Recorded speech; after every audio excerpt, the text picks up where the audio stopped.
All right, let's get started. It's time for another wonderful morning. Warm, I hope where you are, in your home, that is. Wonderful morning of Chem 1211 with your host, me, Dr. White. For those who came in late, don't forget if you have a chance, say, check out from your browser radio.garden. That's all you got to put in. You'll be surprised. I was. All right, important public service announcements. Wednesday will be test one. We will still have lecture Wednesday. What I will do is on Tuesday, I will post in the assignment area the test. Now I have two versions, and depending on what letter of the alphabet you are, is what password I'll send you. Because on Wednesday, right after class, I will email all of you the password to open the password protected test number one file that you'll be using. I think I labeled versions A and C or something like that. Original, huh? And you'll download the test. And in my email, I'll have instructions. In the assignment area, I'll have the test PDF file that you'll use that's password protected. You'll have to type in the password when you open it up, but you'll get that Wednesday in your email. Next, there'll be a PDF of the green periodic table that you should use. You shouldn't use any other periodic tables, and you can use your calculator. You should use your calculator. Underneath where it says write your name, it'll say, please use proper significant figures for all calculated answers. If you don't, I'll take off a point, even though you wrote down the right answer. You didn't round it off the proper significant figures, which is something you should have already learned how to do. And there'll be a file, both Word and PDF, of how, if you don't have a scanner that makes PDFs, how to use your cell phone to make a PDF file. I think most of you mastered that except for one person in the labs. Speaking about the labs, sometime tomorrow probably, I'll post the lab scores for last week's lab that you handed in.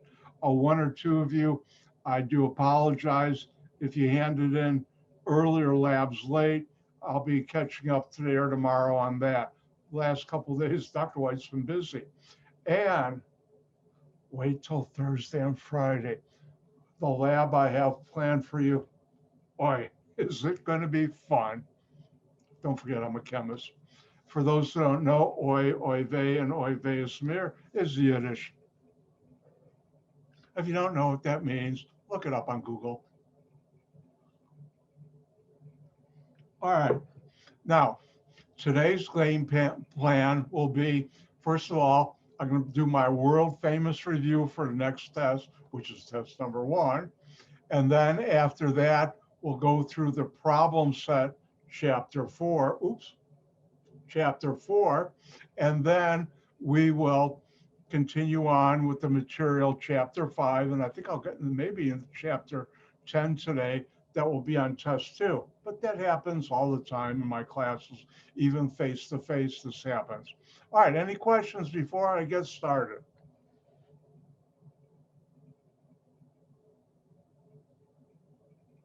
Going once, twice. My speaker's on so I can hear you. All right, let's get started. And remember, anytime you can ask questions, because I think all of you have learned there's no such thing as a dumb question in my universe.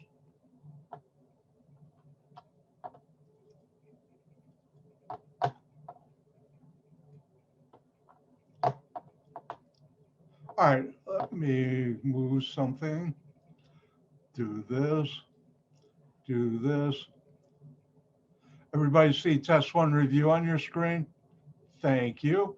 I think when I got my new powered USB port, some of my problems I was having with Zoom also went away. Yay. All right. First of all, important thing, listen. I try and be thorough in my review, but once in a while, because Dr. White doesn't walk on ice, water unless it's frozen, even then I stay off it, I will forget something. Usually I don't, But if I talked about it twice in a lecture, it's fair game on a test, even if I forget to cover it in a review. All right, what you're seeing on your screen right now is available to you in the lecture folder of Blackboard. And let's get through. All right, the first thing I talked about was the 4 branches of chemistry, which you should know: analytical or inorganic, physical, and analytical. By the way, organic's the best, but then I'm biased. I'm an organic chemist. All right, next thing, I asked you to learn the chemical symbols. You should know, and we'll go through that later today in practice problem set for chapter 4. If I ask what's the chemical symbol for carbon, my favorite, C. What's the chemical symbol for oxygen? O.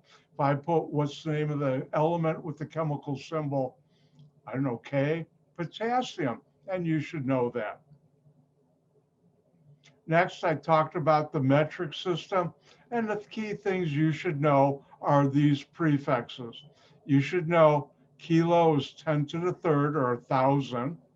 Milli, like milligram or milliliter, is 10 to the minus third or 1,000th. Centi, like in centimeter, is 10 to the minus 2 or 100th. And nano, 10 to the minus 9th, 1 billionth. And these are prefixes. If I ask you, what does the prefix kilo mean? You should know it's 10 to the third.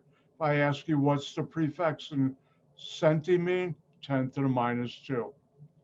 There are a few things I'm going to ask you to memorize, and this is one of them, and the chemical symbols. Next, I talked about scientific notation, and that's a way of writing a number that's very large or very small in a systematic way.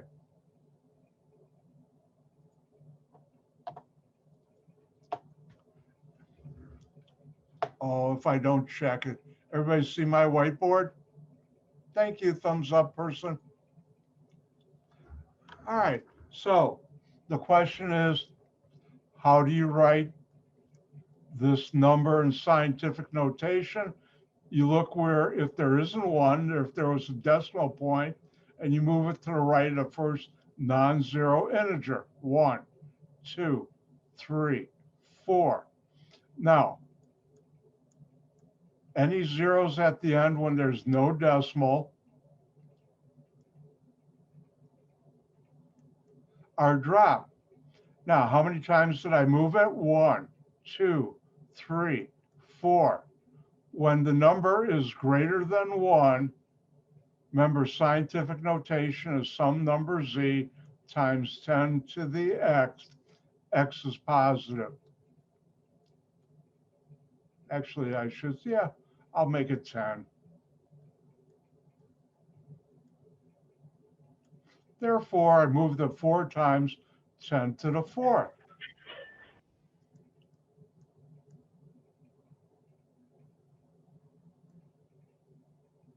Now, when the number is less than 1, which this is, you still move the decimal point to the right of the first non-zero integer, 1, 2, 3, 4. Oh, I did 4 again. And now it'd be 6.71 times, and when the number is less than 1, x, meaning right here, is negative. And therefore 10 to the minus 4. Now, one other thing.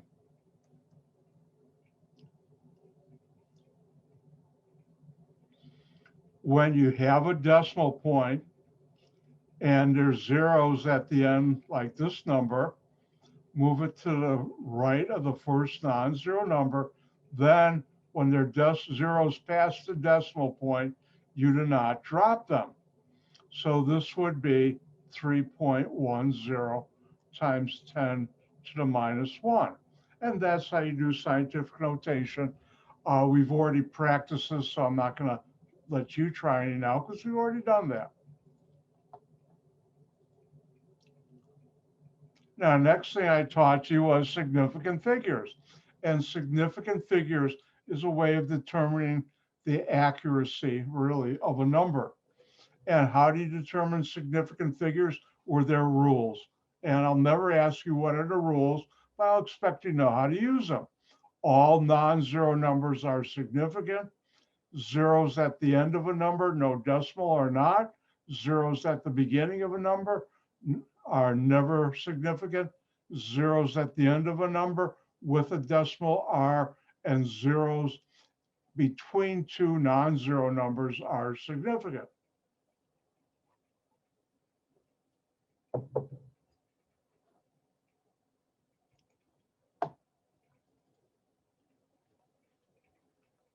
And on the test, if I were to ask you how many significant figures are in this number, I'll let you try it first, and I'll do it because I didn't share the last time. Now I am going to share.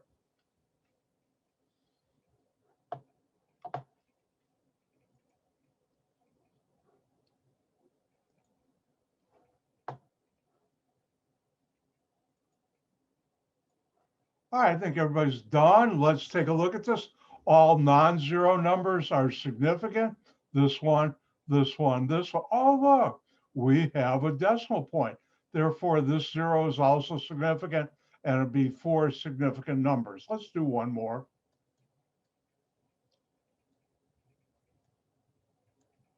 And the question would be, how many significant figures are in this new number? Your turn.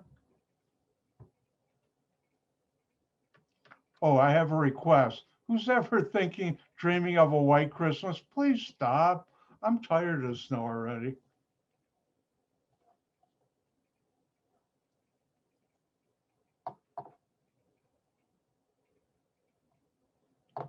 All right, let's see if I got it right too. All right, lead zeros, when there's a decimal like this or any lead zeros, are never significant. Non-zero numbers are. Oh, look, we have a zero and it's between two non-zero numbers, so it will be. And once again, Dr. White got 4 significant figures. And that's how you do significant figures. Now, next thing, if you look at the review, is rounding off. And say you had this number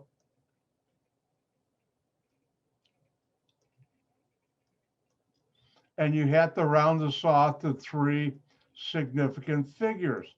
We start at the first non-zero number and keep it. Next one, that's number 2. That's number 3. And the one right after number 3, used to round off. If it's past the decimal, which most of what we're doing is, that number, if it's 4 or less than everything else, you drop. If it's 5 or higher, which I hope you all agree 7 is, you'll drop that, and the one in front of it, you'll increase by 1. So this would be 3.57.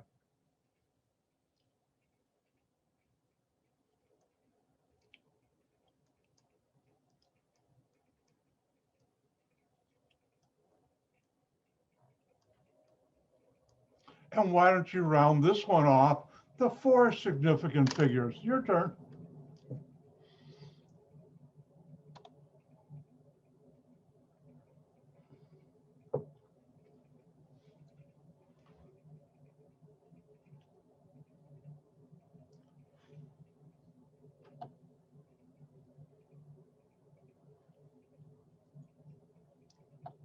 I see people already jumping in. Oh, it makes my heart warm to see everybody doing chemistry on this cold morning. All right, let's take a look at this. How do you round this off to 4 significant figures? Keep the 1, keep the 0, because there's a decimal point there. Keep the 3, keep the 7. Those are my 4 significant figures. I use the next number, 6, which I use throughout the semester. I don't know where I start doing this, but it works. Double squiggly line is the number to round off. Is this 4 or less or 5 or greater? 5 or greater. It's past the decimal point, which most of you, when you have your scientific, your calculator and scientific notation, will have, and you'll drop these. and this one gets increased by 1, and that's how you round off. And we did already some of these in a problem set. Now, when you're rounding off, remember I don't have on here the math rules.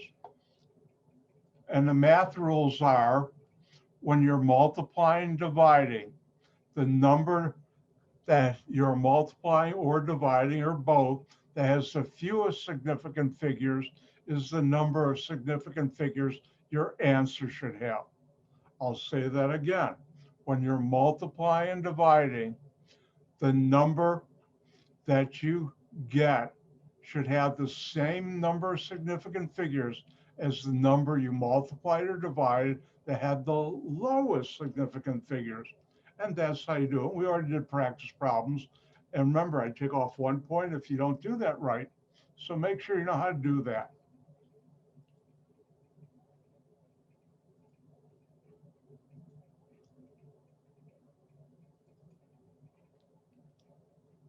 Next, and I've already done this, but I threw it in again, you should know the chemical names and symbols. All right, let's go into chapter 3. We started talking about chemistry now. And the first thing I talked about was matter. And you should know matter, what is it? It's something that has mass and occupies space. And then, which we did, class participation time. What are the 3 states of matter? Solid, liquid, gas. And gas. And you should know the definitions. Solid, definite shape, definite volume. Liquid, definite volume, indefinite shape. And finally, gas, indefinite shape, indefinite volume. After that, I talked about what are physical and chemical properties. Physical property is something you observe.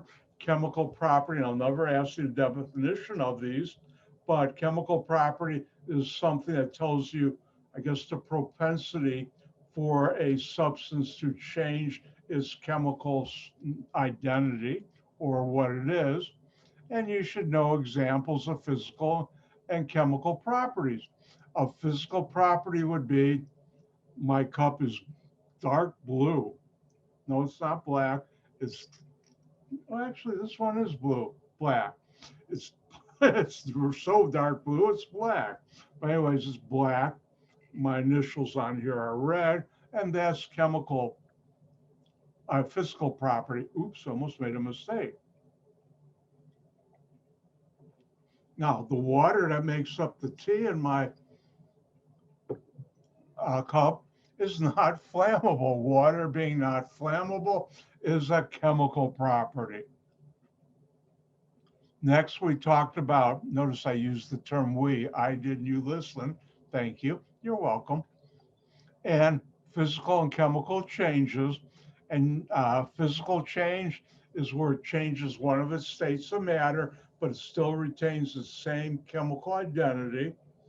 And a chemical change is when a substance undergoes a change as no longer the chemical identity what you started with, but is something new. So my favorite one for a physical change is when the snow outside my house melts and becomes liquid water or water and goes down the drain. Goodbye. Even though if it melts too quickly, we'll have floods around here. So hopefully it does it slowly. But also, if you take a bottle of water and stick it outside in the snow, come back next morning, you'll see the liquid becomes a solid. So that would be a physical change. Now, chemical change would be when you eat food and it goes in your stomach, and your stomach has other chemicals that react with the food that change it, so it undergoes a chemical change. Same thing when you step on the accelerator of your car, you put more gasoline in the engine, and the gasoline's change undergoes a chemical change. Next, I talked about, and Let me move this up here. The three temperature conversions, degrees F equals 1.8 degrees C plus 32. Degrees C, Celsius equals degrees Fahrenheit minus 32 divided by 1.8, and Kelvin equals degrees C plus 273. You will be given these three formulas in important information test number 1, which you can also find in the lecture folder. And each test, I do put that there so you see what to memorize and what not to, because it'll be given to you. Remember 1.8 in the first formula and 32 are exact numbers and play no role in how many significant figures your answer has, only degrees C. Next, same thing in the second formula. 32 and 1.8 are exact numbers. The only thing that plays a role in how many significant figures is how many significant figures are in F. Now, important thing, students make a mistake. You should always do the subtraction F minus, degrees F minus 32 before the division. I'll say that again, students make a mistake. You should always do the subtraction F minus 32 before you divide. And finally, the last one, remember 273 is the exact number, this addition. So you get the same number of significant figures past the decimal as the number that has the lowest significant figures past the decimal. And that would be how many past the decimal in C, because 273 is an exact number. All right, next we got into really deep into chemistry, and Dr. White was getting happy. And we talked about the atom. And the atom is the smallest particle of an element that has all the properties of an element. We talked about the subatomic particles, and we had class participation. And you should know the three subatomic particles, the particles that make up every atom of every element, are electron, proton, neutron. Everybody together at home without your mic on, but follow along with Dr. White.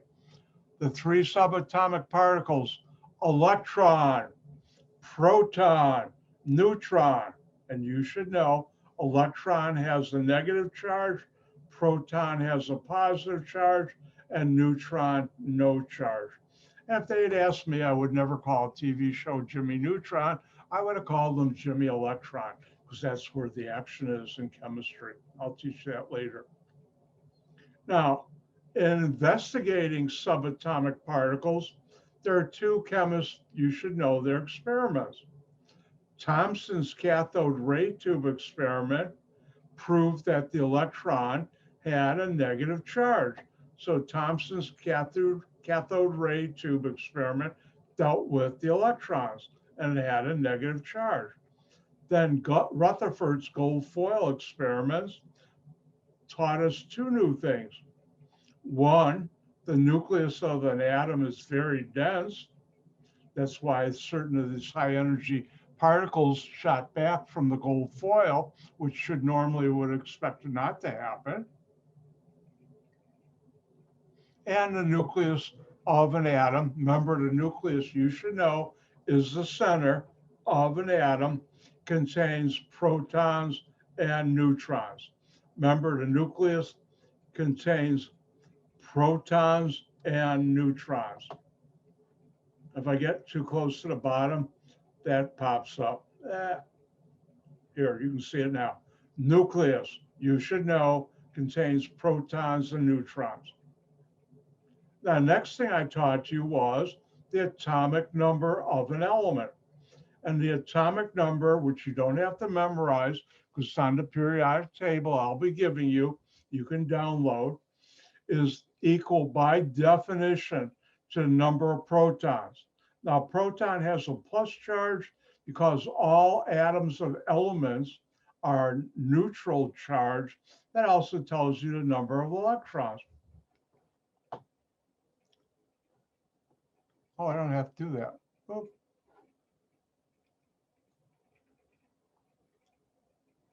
If we go over to the periodic table,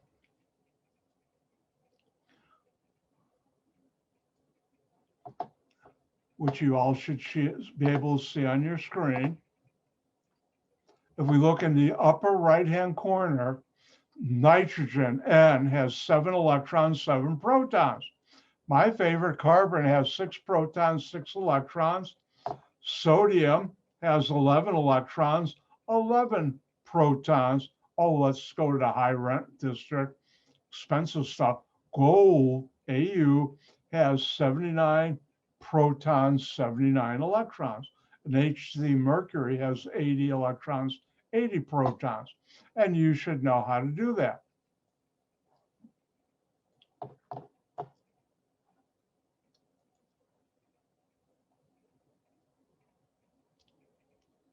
Next, when I showed you the periodic table, there are key groups.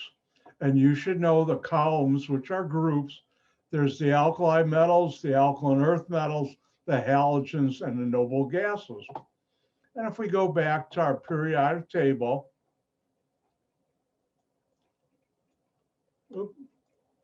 not hydrogen, but lithium, everything in this first column except hydrogen is an alkali metal. So if I ask, give an example of an alkali metal, you could put Li lithium, I said chemical symbol, Na sodium, K potassium.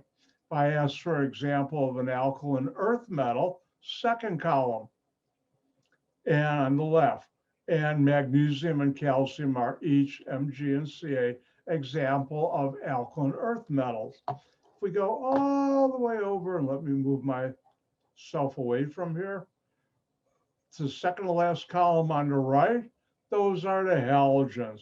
And you should know fluorine, chlorine, bromine, and iodine is a halogen. And finally, the last column, all the way on the right, right here, are the noble gases, helium, neon, argon, krypton, and so on. But you know, so on was a chemical symbol or element. It's not. Oh, Dr. White's making awful humor.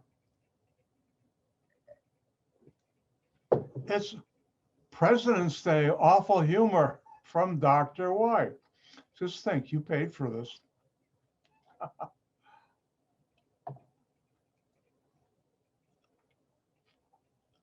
Next, I taught you about metal, and a metal is something that has the properties of luster. That means you can shine it up like gold or silver. It has thermal conductivity. It conducts heat like your pots and pans at home made out of metal. It conducts electricity like the copper and the wires in your house, your cell phone, and everywhere else. And finally, it's malleable. That means you can pound it to real thin, like gold foil, or in your case, you're familiar with aluminum foil, which starts out as big ingots of aluminum that are squeezed or pounded out, rolled out to very thin foil that you use in your kitchen. At least I do.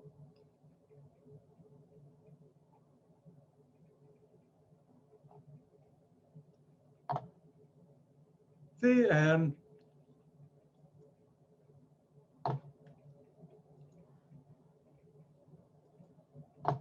Ooh, Dr. White just thought of something interesting I can try.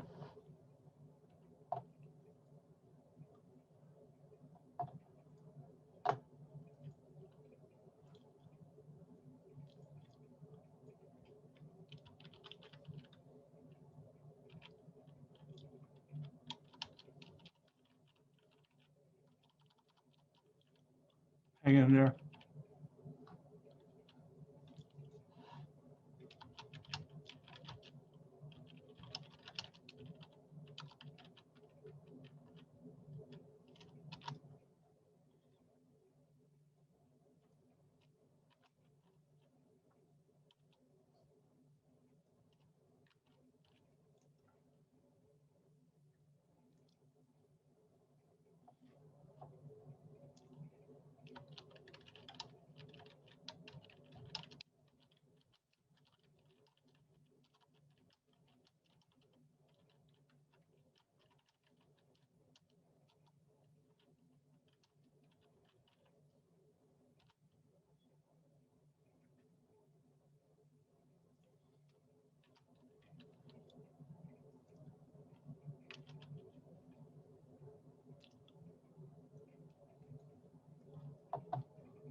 Hang in there. Okay. All right. I'm going to use polling again. I used to ask by thumbs up or raise your hands, but now that Dr. White's getting hooked on polling, here are 2 questions for you to answer. Ready, set, go.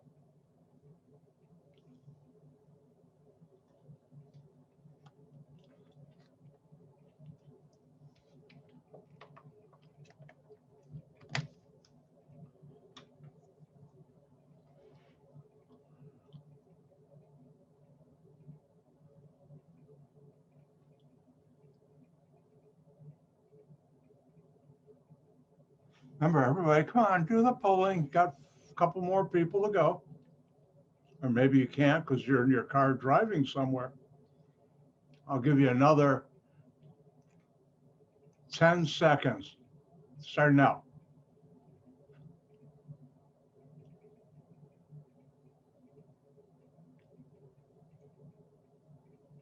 All right, let's take a look at the results. And by unanimous consent, can everybody see the results on your screen? You like the review. Yay, thank you. And would you like me to do it again for test number 2? And the answer is yes, thank you. By the way, you don't have a choice. I will do it for test 2 and the rest of the test. It's in my syllabus. But that's why Dr. White students do well, because you practice on my reviews. You people have told me help you. Oh, by the way, after test number 1, you'll understand why I call them practice problems. All right, let's go to practice problems, chapter 4.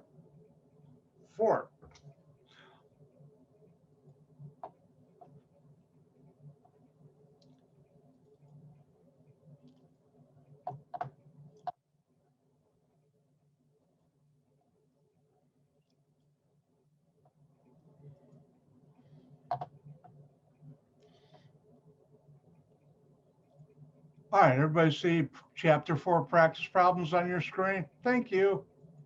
All right, let's do it.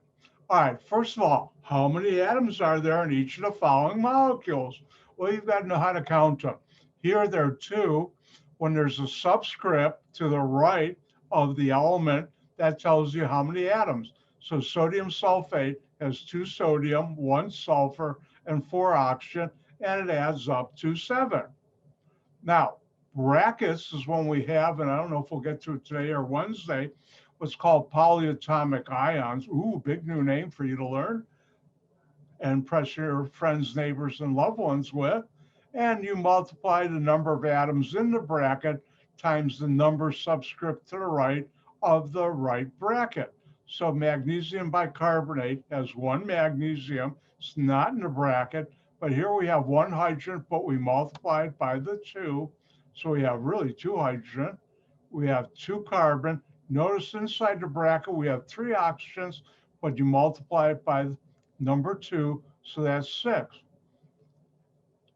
Now, in case you didn't know, water has 3 atoms.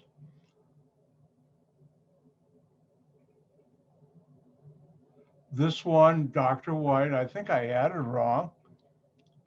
This should be 9, not 7. See, I told you I make mistakes.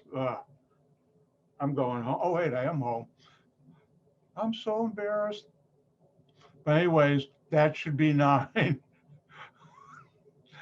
Well, there goes my perfect score in this one. Now,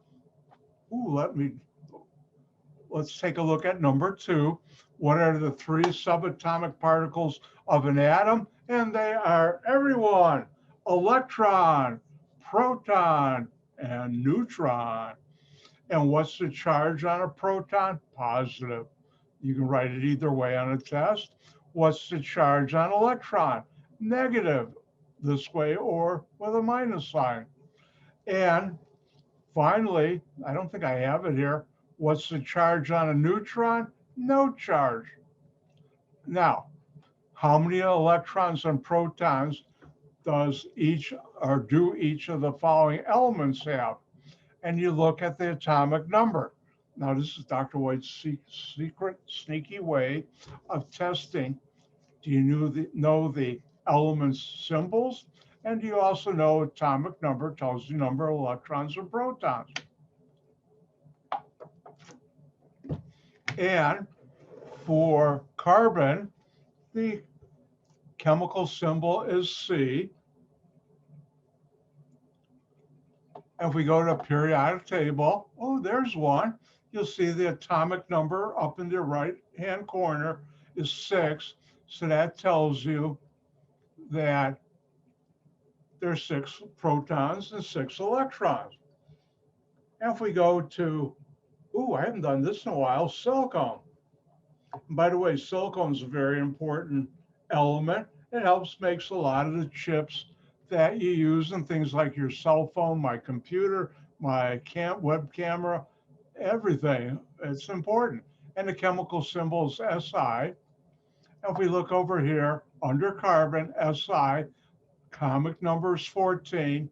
How many electrons and protons?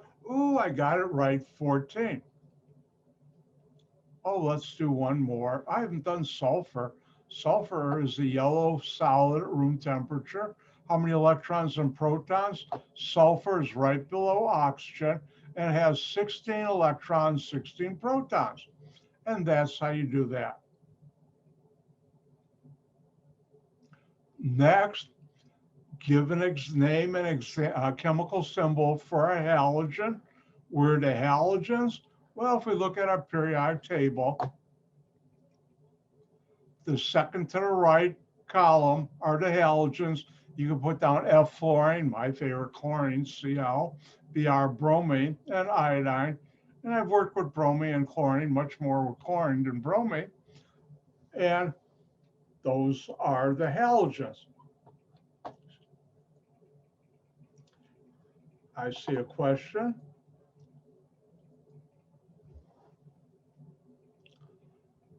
And I have a request, which I'll do. And the answer is, what are the halogens? And the halogens are the elements in the second to the right column of the periodic table. This column with the number 7 above it is fluorine, chlorine, bromine, iodine. I don't know what At is. It's astatine, but I wouldn't bet on it because I've never worked with that, but the others I have. And these are the halogens. For the columns, we give special names for.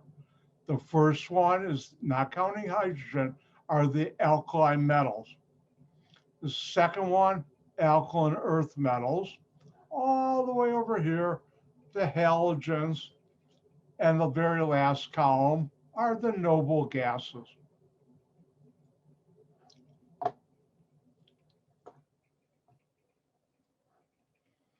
And if I ask you, give an example of an alkaline earth metal, that's the second to the left column on the periodic table. And that would be where number 2 is. And therefore, magnesium and calcium would be examples.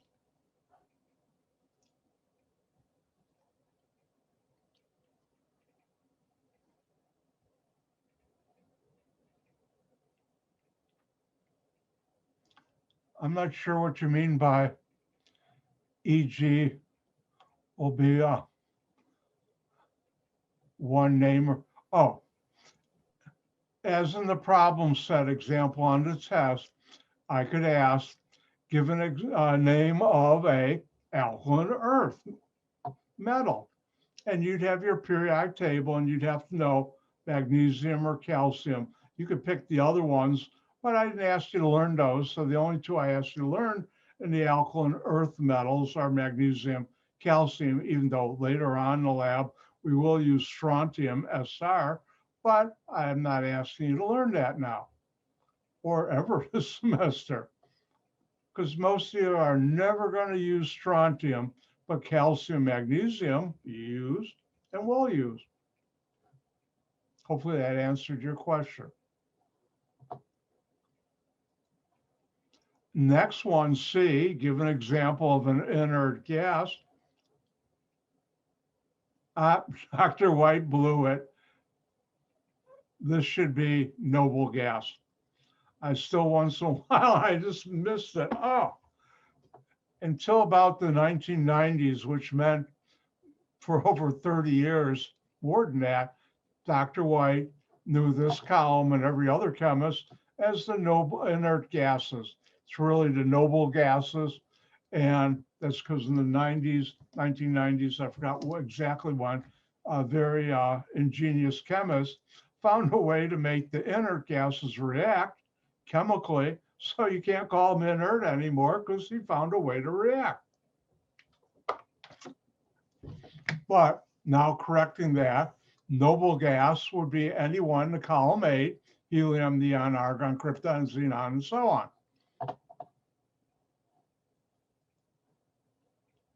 And an alkali metal, my favorite, sodium.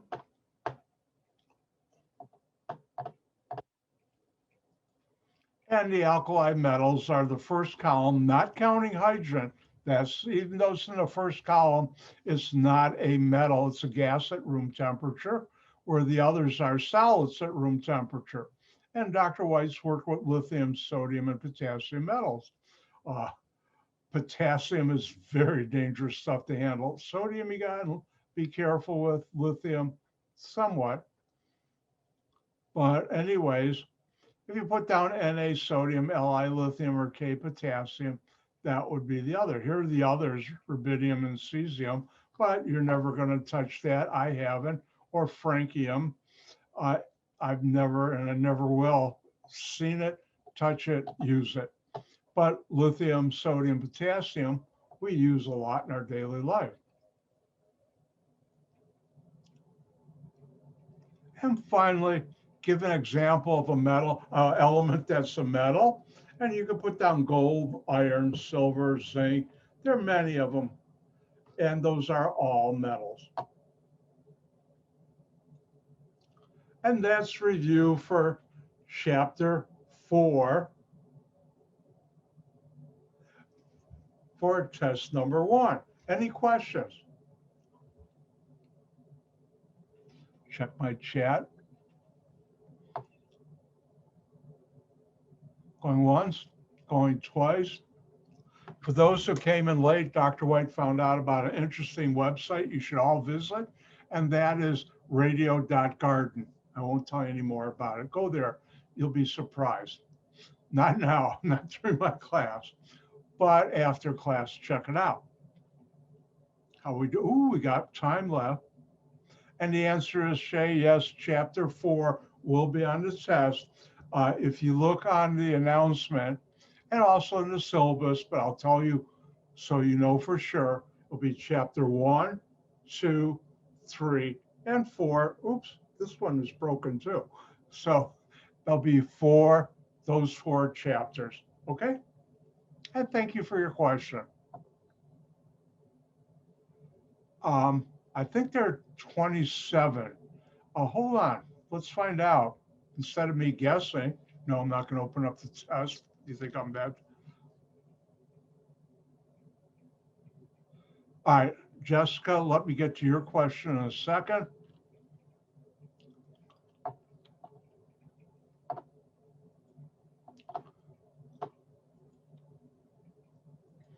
Hang in there, everybody. Wonder where that expression came from. Well, now you know what Dr. White's going to do tonight. Look it up.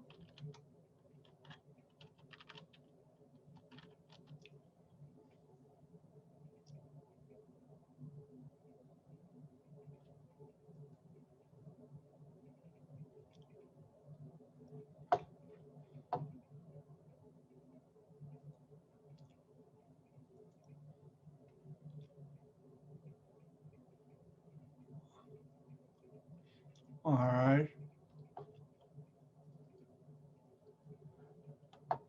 First of all, does everybody see the announcement on Blackboard? Thumbs up, thank you. All right, and it's written and you were sent an email.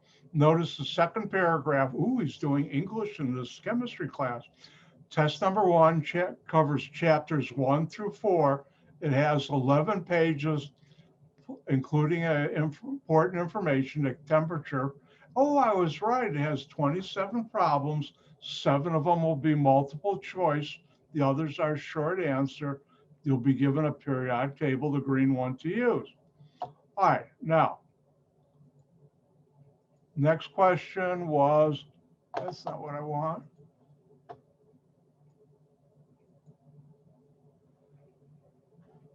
All right, the way I do it is, and with all the problems people have had online, I will post in the assignment area sometime tomorrow 2 versions of the test. You can download them both and delete the one you don't need. And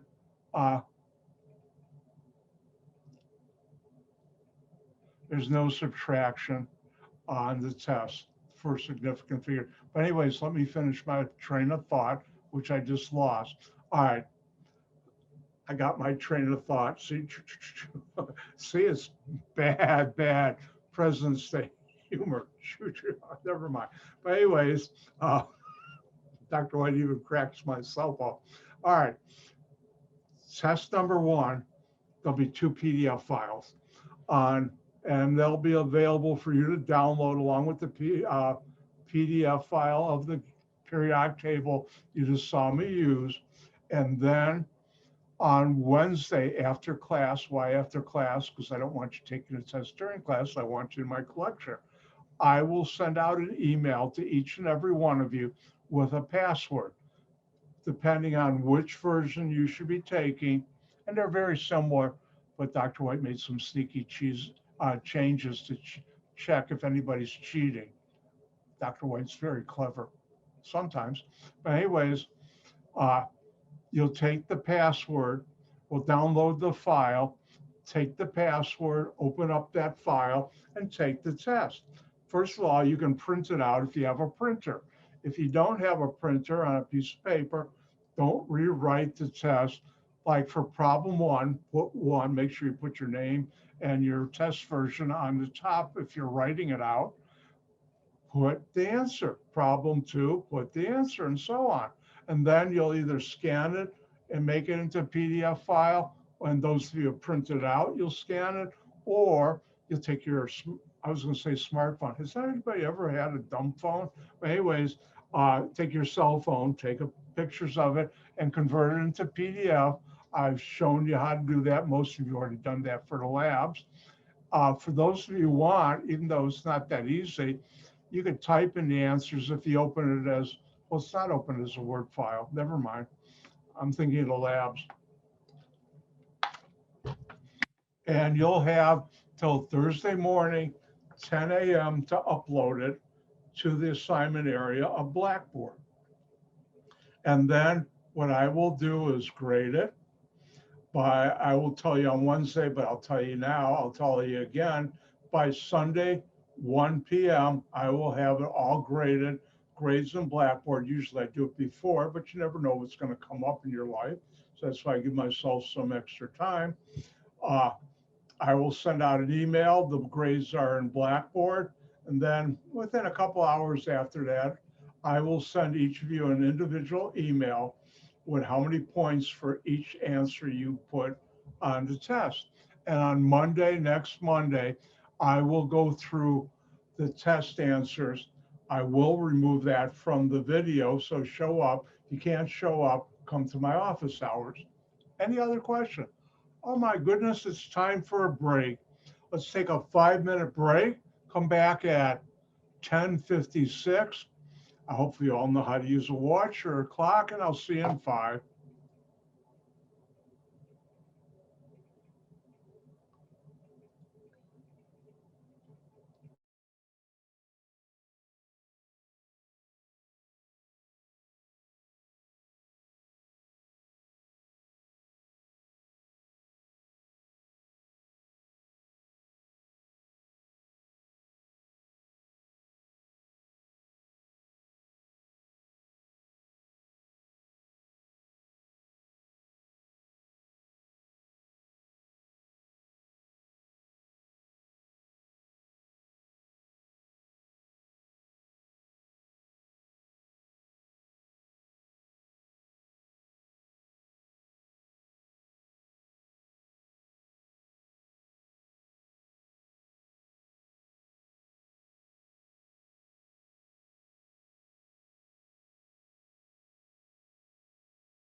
sorry.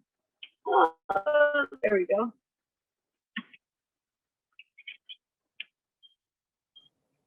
Who's got their mic on? Yeah. Oh my God, that scared the hair off my head, and I don't need that. Oh, it's so awful humor.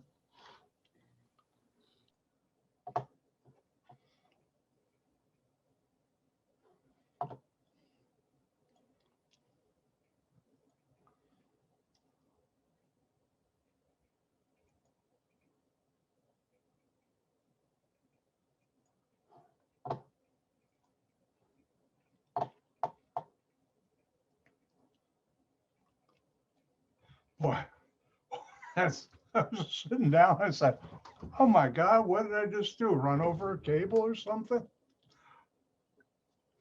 All right, let's get back to work. But before I do that, quick thing. I think from Thursday and Friday, everybody liked the breakout rooms and the experience you had. And in coming weeks, we'll do that again. And I'll try and switch everybody around. I don't know if we'll do it this Thursday and Friday, maybe next week, because too much will be too much, but it gives you an opportunity to meet everybody. Also, if you come early, turn on your mic and say hello to the people who are here. And you can do that also by directing a private chat to people or public ones. And I always try and open up about 10 minutes or more early. So if you get here early, you can chat with your fellow colleagues. All right.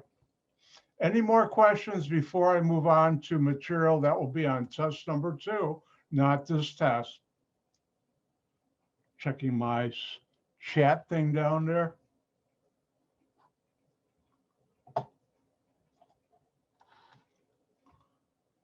All right. Remember, tonight I'll have my office hour from 6 to 7:15 on Zoom, not the same Zoom login you do for this. It's a different one. That's because I share it with my other school. And I did it with theirs first. I could have done here too. All right, let's go into chapter 5.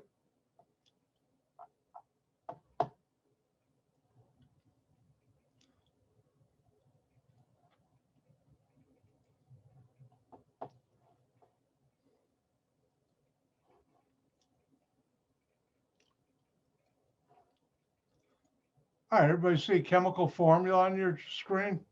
Thank you.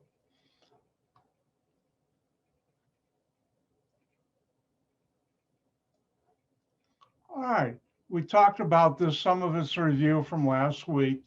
Again, chemical formula, what is that? That's made up of symbols I showed you, and we'd all be on test number 4, but I decided to talk about it again in test 5. It shows you how many elements are present and atoms of those elements. And I went through that just a while ago, so I'll skip it. I've already done this. Now, there are 2 types of compounds, ionic and covalent, or molecular. I like covalent. Some books use molecular. And I'll never ask on a test, but I've already used the term. A molecule is a group of 2 or more atoms that function as a unit because the atoms are tightly bound together. Water is a molecule. Sodium chloride is a molecule. The air you're breathing is made up of a lot of molecules like O2 oxygen, N2 nitrogen gas. And you know what a gas is now. Now, what holds these atoms together? That's the chemical bonds. Oh, look out. Are you ready for real bad humor? President's Day humor? And it's no relationship to James Bond. Oh, is that bad? Bad. Anyways, I'll never ask you what a chemical bond is. But now,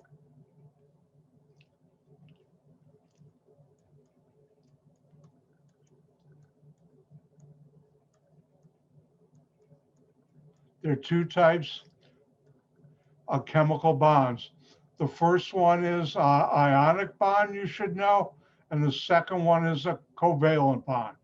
Two types of chemical bonds, and that's attractive forces that hold atoms together in molecules. And they are ionic bond and covalent bond. And being subtle, know this. Again, this is material that will be on test 2, not test number 1. Now, the next 2 slides, I'll put the same thing.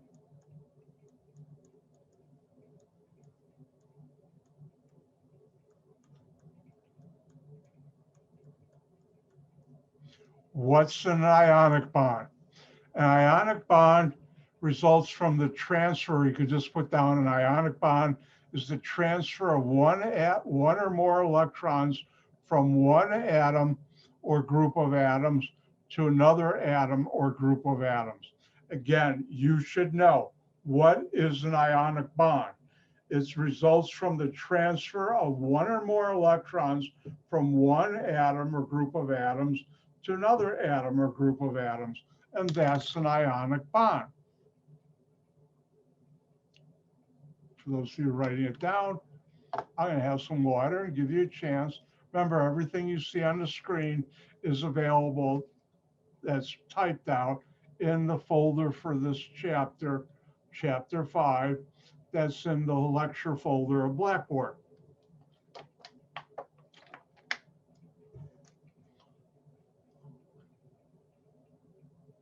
All right, everybody got this down? I think so. Let's move on to the next one. You should know, what is a covalent bond?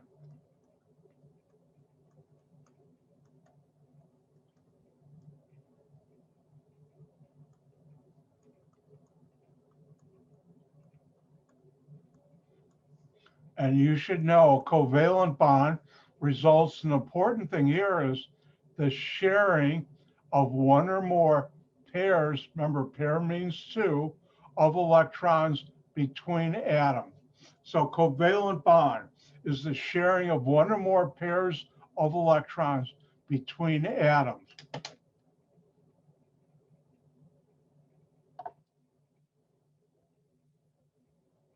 For those of you writing this down, I'll be patient.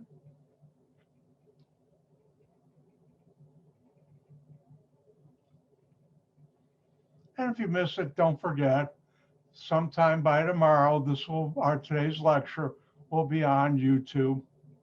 And it looks like a lot of you are enjoying or like using that. All right, let's go back and review this again. Ionic bond, the transfer of one or more electrons from one atom or group of atoms to another atom or group of atoms. Ionic bond, and that's the transfer of one or more electrons from one atom or group of atoms to another atom or group of atoms. You should know this. See, it even says it on your screen. Yeah, know this. Next, covalent bond. You should know it. See, it even says on your screen on this page.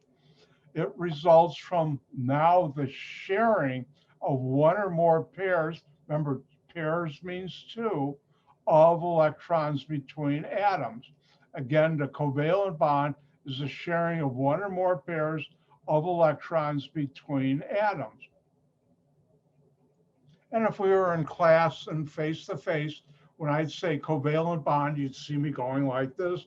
I don't know when I started doing that. They're holding hands, they're sharing electrons. You'll see what this means while I'm doing that. Well, mainly because this is a knuckle coupler from a train, but it's also sharing pairs of electrons. Dr. White's a train enthusiast and a model railroader, have been since I was about 5. Love it.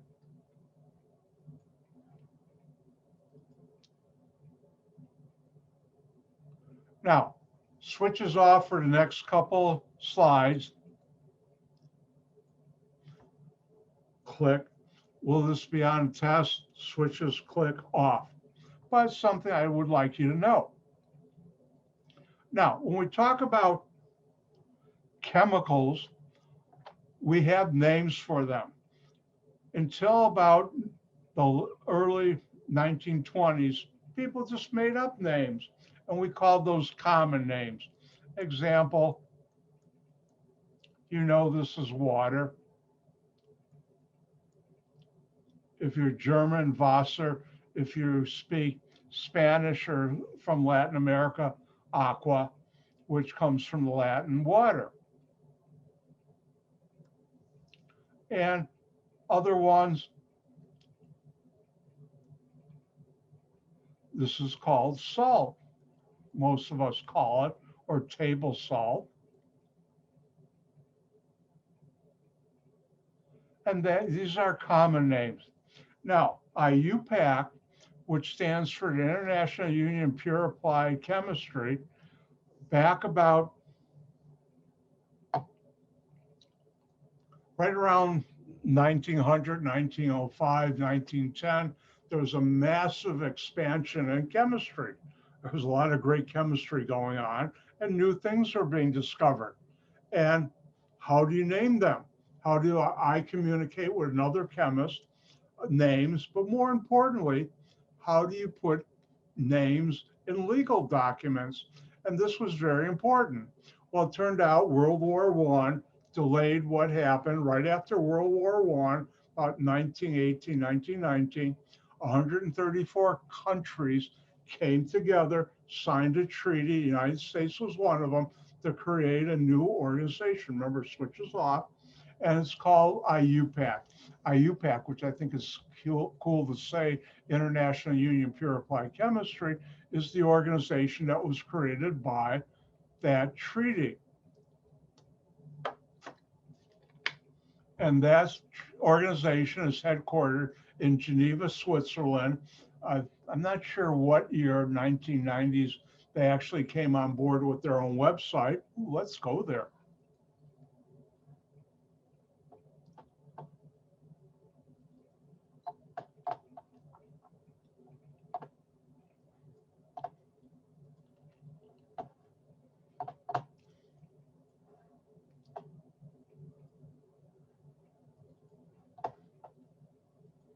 Everybody see Google on your screen? Thank you. If you put in Google, notice it comes up immediately, IUPAC, and it will take you to the website, iupac.org, International Union Pure Applied Chemistry. And here's the IUPAC webpage. And their main mission in life is to continually create or modify rules that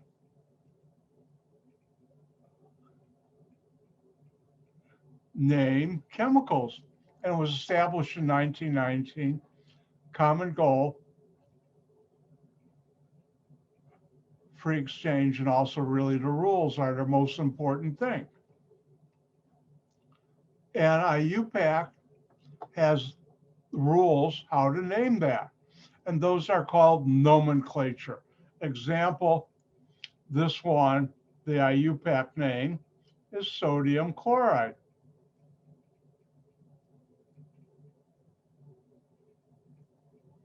And that's the IUPAC, and it's also a common name also. Some of the common names have been used so many eons that IUPAC, in their infinite wisdom, and they did a wonderful job. I can't, it's truly amazing what they came up with that to this day works well. And some of the common names they made IUPAC, sodium chloride.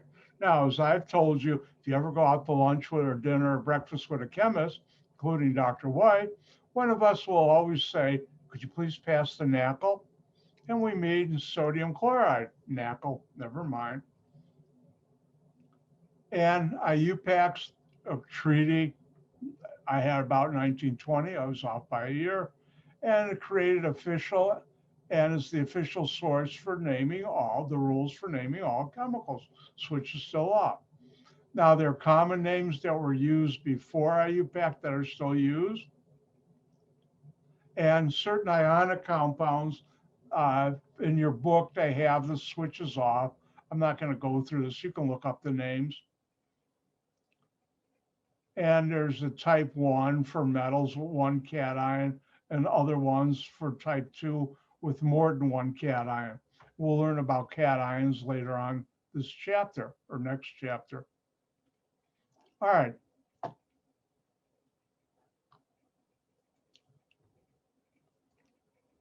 Click. The switch is sort of on now. And let's talk about something exciting in our life, and that's polyatomic ions.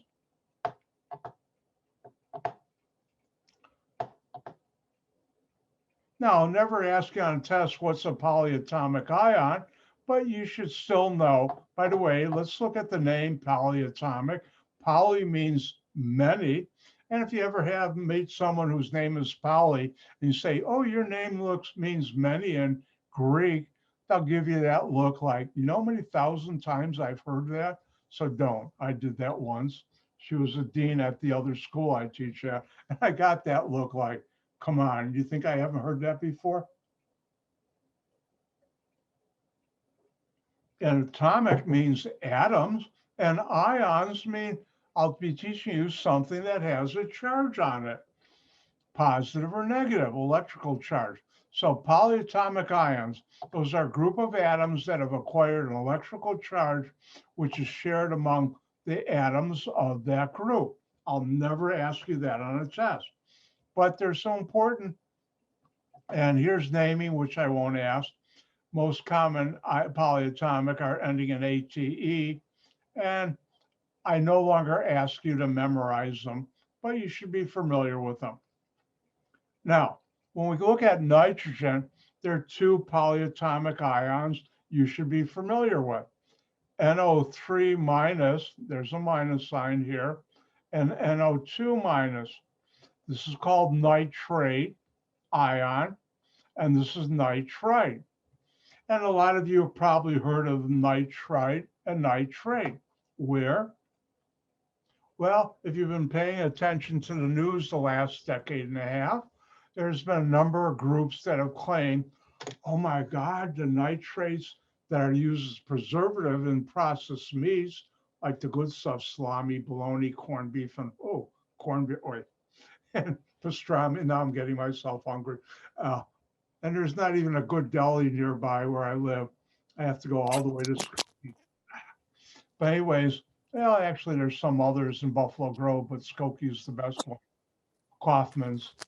But anyways, nitrate, sodium nitrate is used as a preservative. How many of you ever heard of the term pink salt for putting in meat to preserving it?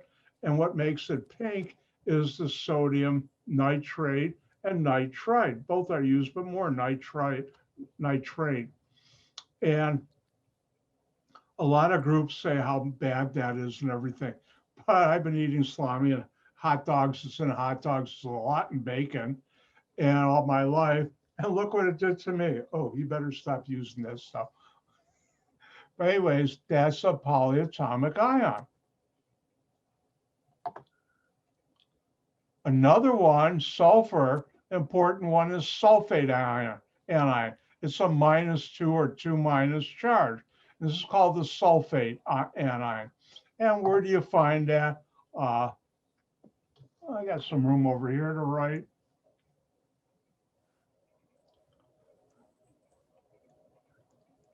Notice this has the sulfate ion in there. This is called sodium sulfate. And this molecule, which I won't ask you to learn, but as I think I mentioned in here, it's used in the little packets you see when you buy certain food or electronics or optical goods where they say, don't eat this. And that's because this is very good at absorbing very small amounts of water. And you don't want water, something sitting around before you buy it, like electrical goods, like optical or your cell phone or other things. They put that in little packets to absorb the moisture. And that's made up of this polyatomic ion, SO4 -2. Now, for carbon, we have carbonate and soda and bicarbonate. Bicarbonate, most of you are familiar with. Hold on one second, let me just check something.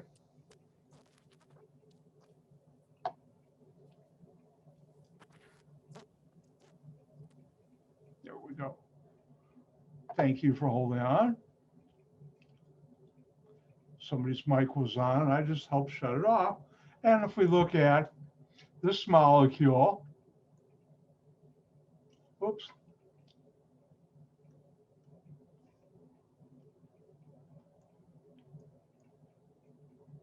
This is called sodium bicarbonate.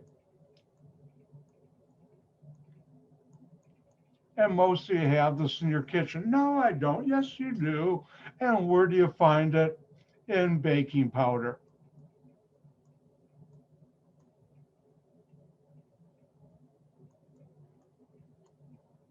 And sodium bicarbonate, which is mainly baking powder, has this structure. And notice right here, it has the bicarbonate anion, polyatomic anion. And anion means it's got a negative charge there, a -1. I'll teach you more about anions next chapter.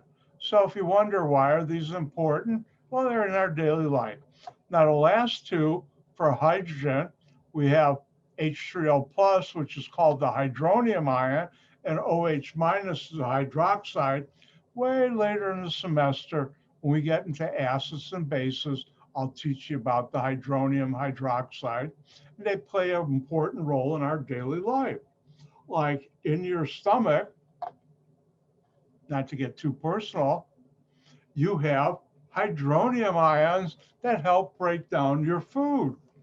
And if you took my organic, like I teach at ECC, I no longer teach it here. It's a political thing. I'm not going to get into it. But the hydronium ion, which comes from the HCl that reacts with water, helps break down your food to smaller bits or other new molecules that your body can now use. Now I'm way beyond my knowledge of the human body, because the last time I took biology was freshman year high school. Not that there's anything wrong with biology, but by then I already knew I was going to be a chemist. And I didn't have room for any more biology. I didn't like doing frogs either. Killing and dissecting a frog is not my thing in life. Still isn't. No, thank you. All right. Now, if you, let me ask, I can go to a gallery view. If you want, how many of you give me a thumbs up that never bought the book and aren't reading it? A lot of you. So what I'm saying, the next slide you can ignore, but if you don't want to ignore it, don't ignore it. Now your book talks about the following sections, naming acids, naming oxoacids, and formula mass. Now is not the time to talk about these. We'll get into this in later chapters. The book, well, I like my organization better than the books. Oh no. Guess what time it is? It's new chapter time. We've gone through chapter, ooh, it's 5, not 4, 5. 5 we finished. Now, as I mentioned last week, but I'll mention again, one of your colleagues last week raised an important question. Dr. White, where are the practice problems for chapter 5? Well, I didn't do any. And that's because there are just a few definitions. And you should know what's an ionic bond. That's the transfer one or more electrons from one atom or group of atoms to another atom or group of atoms. See, Dr. White knows that stuff, but I'm a chemist and you should know it now too. And what's a covalent bond? And that's the sharing of one or more pairs of electrons between the atoms. And the other stuff, well, I'll be going over more, and polyatomic ions and things like that.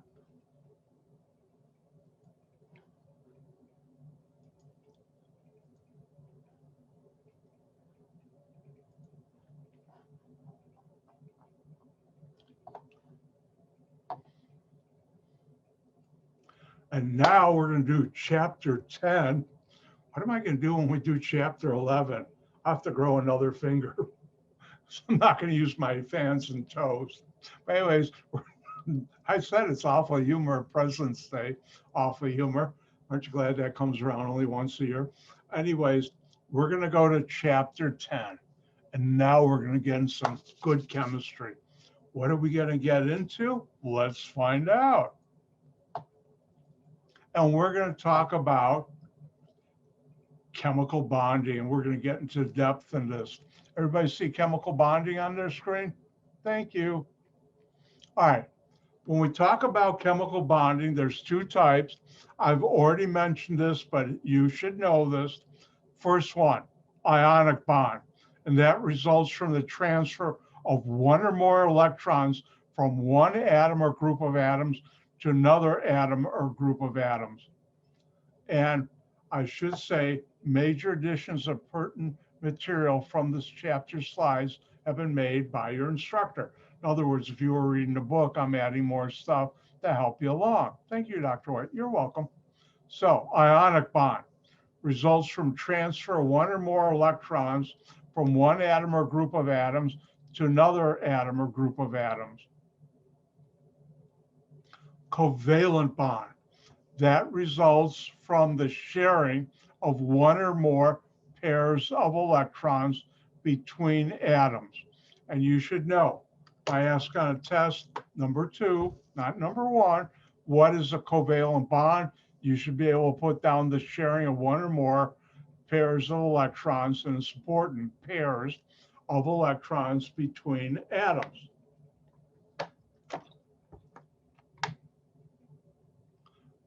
Now, last week I talked about valence electrons.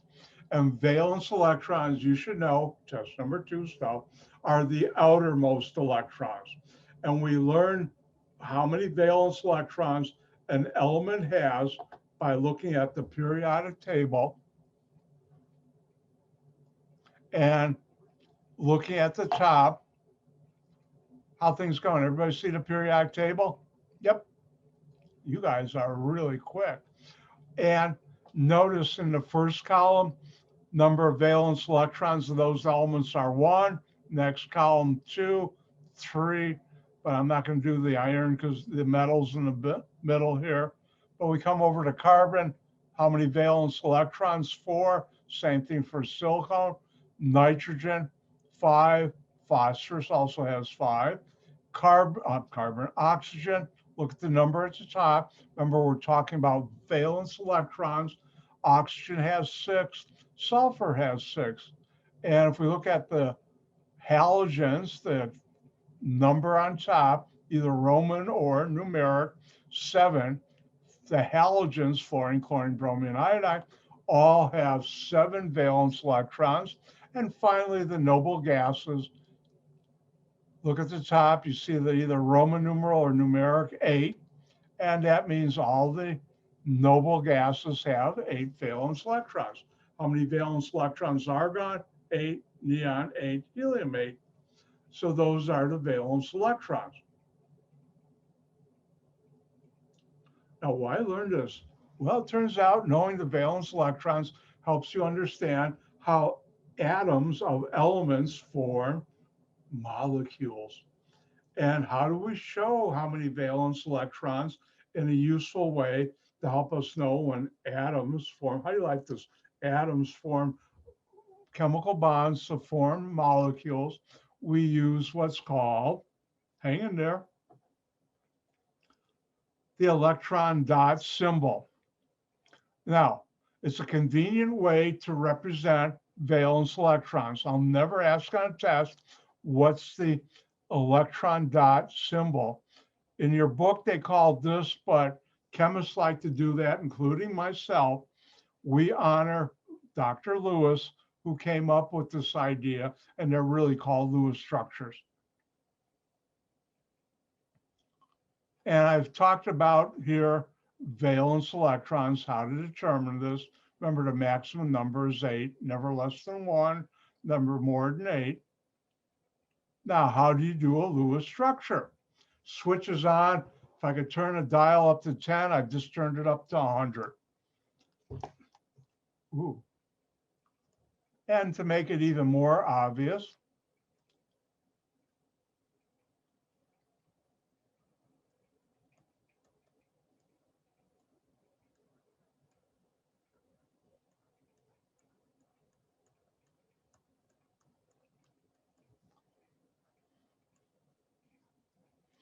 and how do you draw a Lewis structure?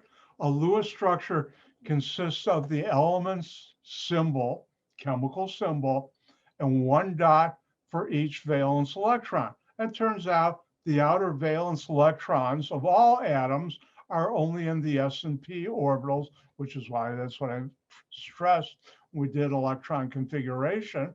And you ignore d and f orbitals or subshells.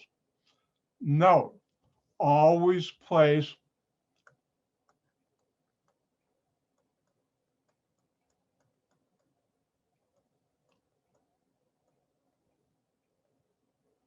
this is very important, always place one electron on each side of the element symbol. We're talking about the valence electrons before putting a second valence electron on any slide. So each side should get a valence electron before you double up.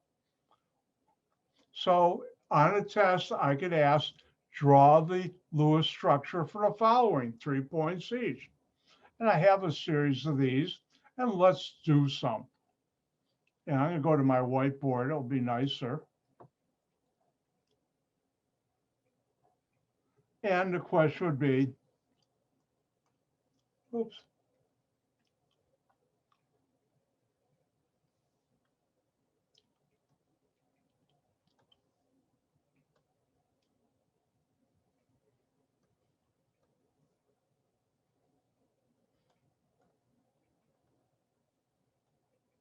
And if we were in a classroom, you'd be watching me write this on the board.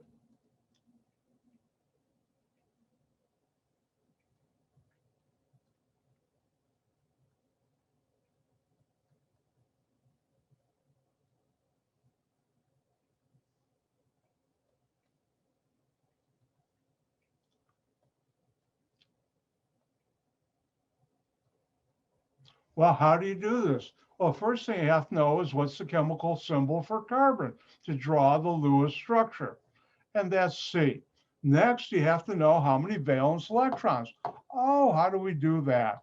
Well, we go to our periodic table, and hopefully everybody sees the periodic table. And if you look, carbon, it's over here. You don't use this number, that's the atomic number. That tells you how many all electrons. We want the valence electrons. You look up here and you see the number 4, either Roman or numeric, and that tells you how many valence electrons. So now we know carbon, and this you don't have to write down, but I will, has 4 valence electrons. And how do you draw the Lewis structure? A dot on each side. 1, 2, 3, 4. And that's your answer. Now, this would be wrong.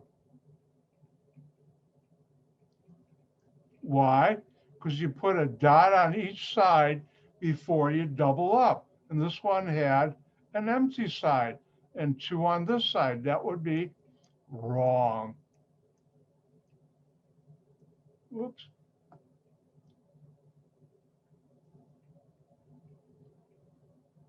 My fingers clicked one of the macro buttons on my pen. Sorry about that. And that's how you do Lewis structures. Let's do one more, and let's do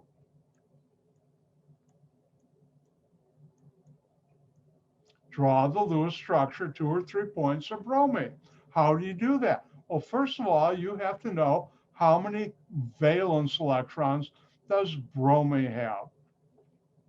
Well, you go to the periodic table, bromine is a halogen, Br, and how many valence electrons, not the atomic number, that tells you how many all electrons and protons. You look at the top, and there's the Roman numeral or the numeric number 7. Therefore, you know bromine has 7 valence electrons. So we need to know the chemical symbol, which you've learned by now, and it has 7 valence electrons. So we put 1 on each side before doubling up. That's 4. Now double up. 5, 6, 7. This would be one way of writing the Lewis structure of bromine. You could equally do it, have 3 sides with 2 electrons and 1 side with a single one. I could have done this.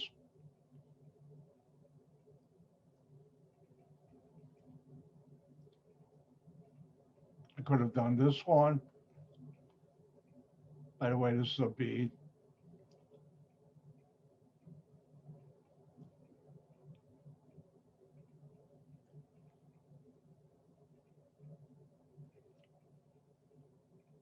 And any one of these 4 would be correct because you double up. You never have more than 2 on a side. You put 1 on each side before you double up. Oh, let me share the fun because Dr. White doesn't want to be mean. And why don't you try this one? Draw the Lewis structure for nitrogen. Let me help you out. Here's a periodic table.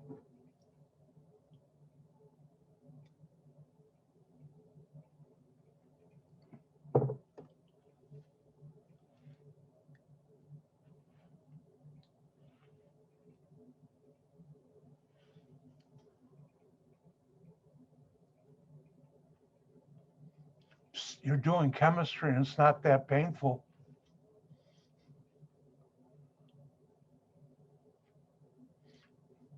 First, you have to figure how many valence electrons. Then you put a dot on each side before you double up around its chemical symbol. And we're doing nitrogen. I'll give you a big hint. Symbol N. And give me a thumbs up when you're done.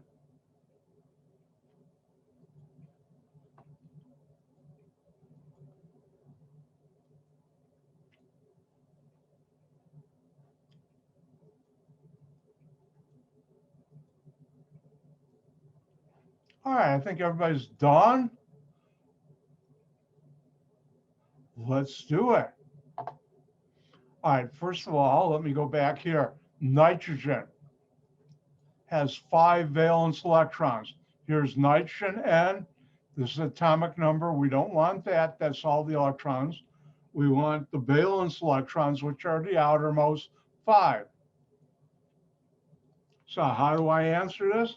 I write, it's got, and you don't have to do this on a test, but I'm showing you it has 5 valence electrons.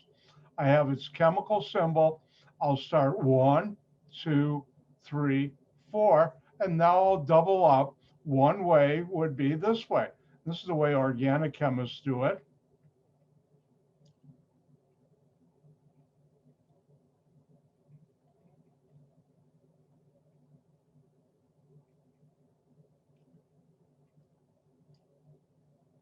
I mean, do it by Lewis structures.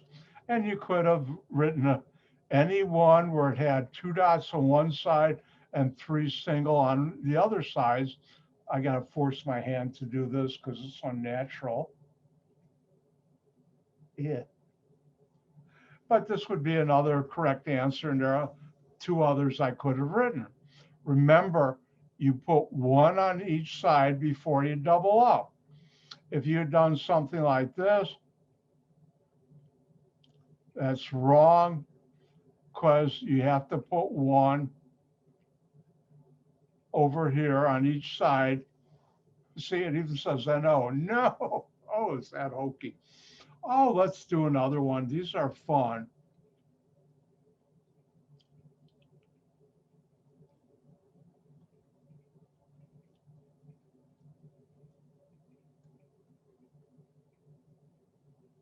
Why don't you draw the Lewis structure, 3 points each for argon? In case you don't have a periodic table, there's one. Go.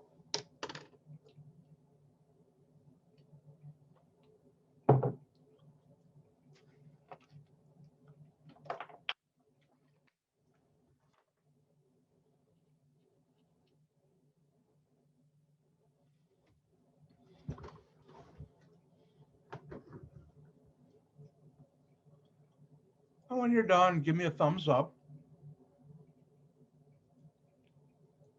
And for those who don't have their video camera on or webcam on, I guess it's really webcam, use your emoji thumbs up.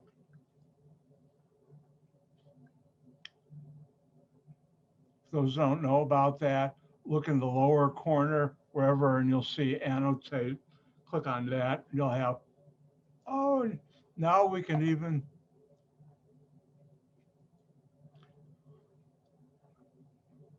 actually it's not annotate, wherever, it's down there somewhere.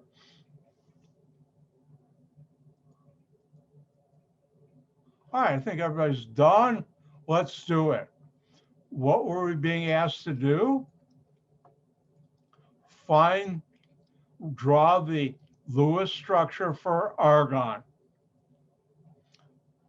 Look at our periodic table. Argon, which Dr. White's worked with a lot when I was in grad school, has a chemical symbol Ar. You don't want the atomic number, you want the number on top. And this noble gas, and you should know that for test 1, that's noble gas, has valence electrons 8, which is not on test 1, it'll be on test 2. And therefore, how do we know what to do? Well, first of all, we have 8 valence electrons, and argon has the chemical symbol Ar. I'll do 1 on each side before I double up.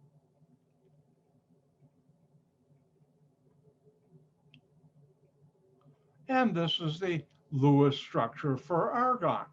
And that's how you do Lewis structure.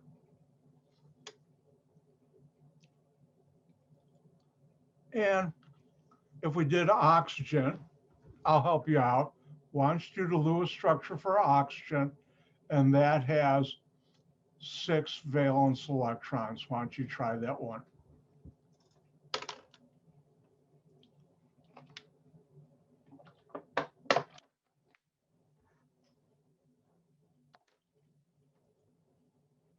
And while you're doing that, Dr. White's thinking about after class today, I get to spend some more quality time with my driveway, snowblower, and shovel. I don't know about you, but on my block, including my house, on either side by the front of my driveway, I have 2 beautiful mountains about 5 feet high from where the snowplow plows in the snow from the street, first 2 or 3 feet of my driveway. And I get to play with it. Yep. On the good news, the same. In about 8 more weeks, it'll be the middle of April, and it should be warmer outside. Now, why did I wait that long? Ooh, do we have time?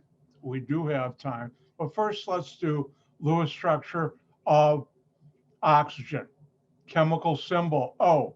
6 valence electrons. You look on the periodic table, top of the column it is. You put 1 on each side before doubling up. Now, organic chemists like to do it this way, and that's my 6. Now, you can have any answer that has 2 sides that has 1 dot and 2 sides that have 2. So this is correct, would be this one. And there are other ways I could write it. 2 sides have 1 dot, 2 sides have 2. If you did something like this, that's wrong because you had a side with no dots. So that's wrong. I've used this one a while and it's a big no-no. So that's how you do Lewis structures.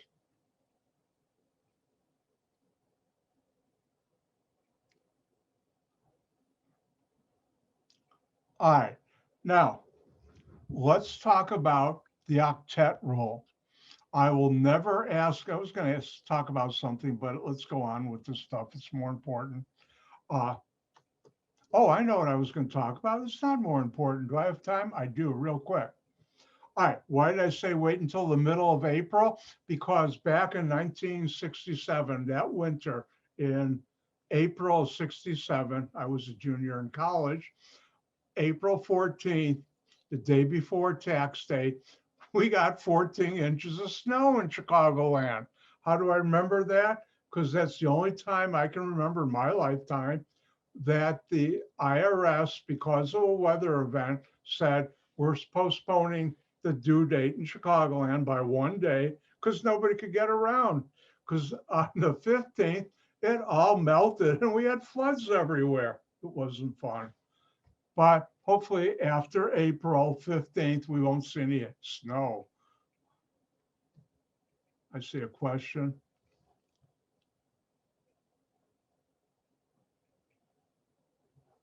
All right. I see everybody's looking forward to better weather. I'm already done with winter.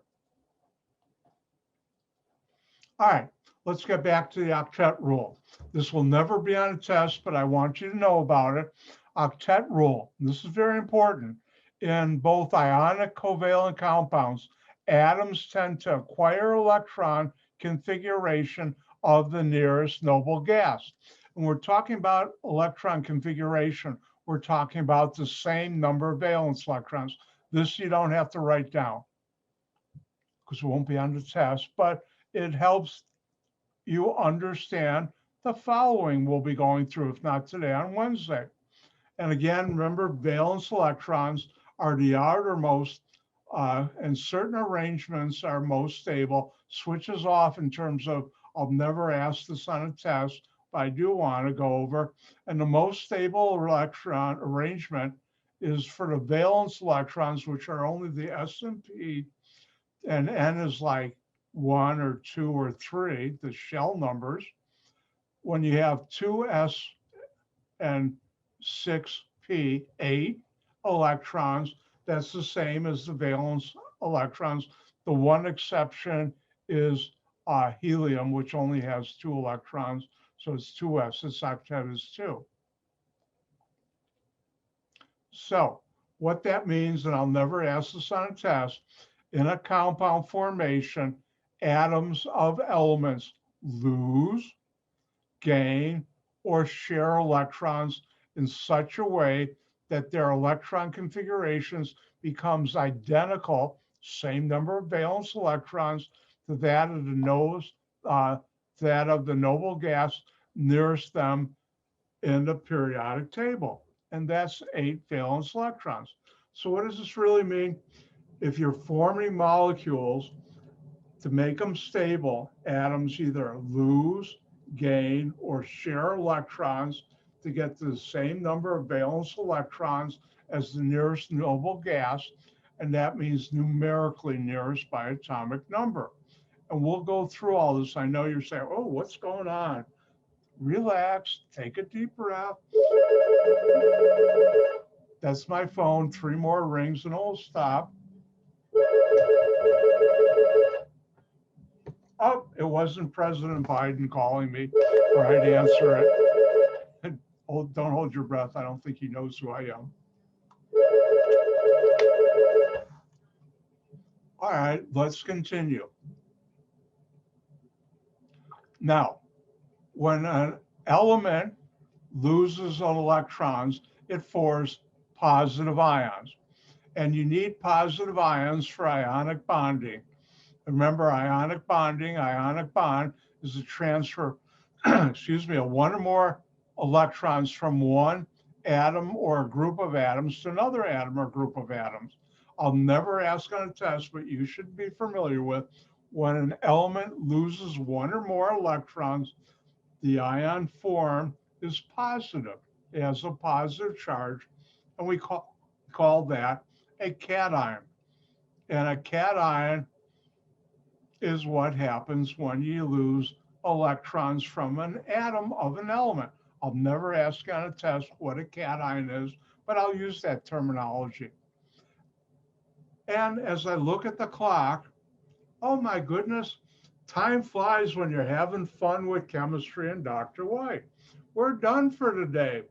Don't forget, tonight I'll have my office hours, use different Zoom login. It's in the syllabus. It's also, if you look at the upper left of the Blackboard login page for this class, there's a link you can click on, opens a page to give you that same where you log on for my office hour. I will see you on Wednesday morning. We're going to have our regular lecture. Remember, Tuesday tomorrow, I'll have in the assignment area, Blackboard, the PDF file, which will be password protected, meaning you can't open it yet, for the test number 1. And then Wednesday after class, I will email the password, so you have until Thursday morning to take the test. I'll mention it, talk about it in detail Wednesday. Remember, you can't discuss your test while you're taking it with your colleagues, and get anybody else to help you. Go online, look around. I have secret stuff in my test. I know if people do that. Dr. White's very sneaky and clever. So please don't, because I'll do what's in my syllabus. And with that, I'm going to say, stay warm, have fun with more of the snow we're getting later today. And with that, gang gesund. Goodbye. I'll see you on Wednesday.